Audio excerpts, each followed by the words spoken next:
Facebook, pero scam pala. Abangan sa report ni Marisol Abduraman. Napunan po ng video yung pagsasanay ng mga umano'y mandirigma ng Morwes. Sa panibagong online company na nagbebenta ng ginto at nag-aalok ng madali ang kita. Ayon po sa Securities and Exchange Commission ng SEC, hindi ito rehistrado sa kanila at kaduda-duda ang malakihang kita. Nakatuto si Marisol Abduraman.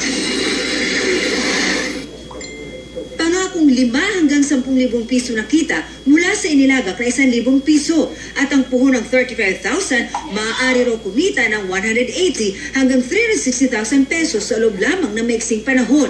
Ito ang mga pang-iiganyong dapat hindi raw agad pagtiwalaan ayon sa Securities and Exchange Commission o SEC.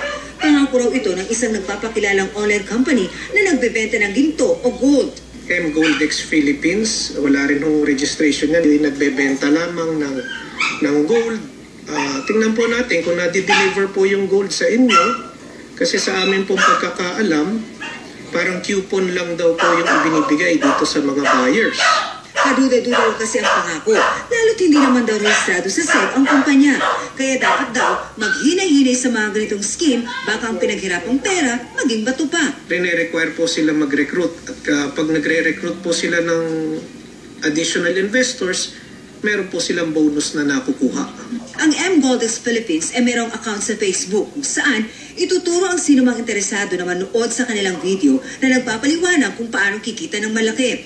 Sinubukan namin mag-iwan ng mensahe sa kanilang FB at meron namang sumagot, pero hindi daw siya pwede makipag-usap ngayon dahil siya ay nasa trabaho. Ang numero namang ibinigay sa amin, walang sumasagot sa aming mga tawag. Naaalarma raw ang SEC sa mga nagtatanong sa kanila.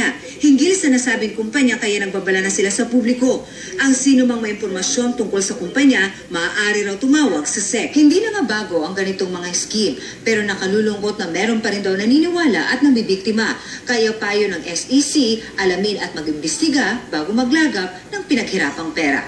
Kapag ika nga'y too good to be true ang mga inaalok sa investment scheme, mag-isip na. Para hindi mabiktima, dapat alamin kung rehistrado ang isang kumpanya. Meron din daw dapat itong secondary license kung saan nakasaad kung paano kumita at saan mapupunta ang tubo. At dapat lisensyado rin ang broker o salesman.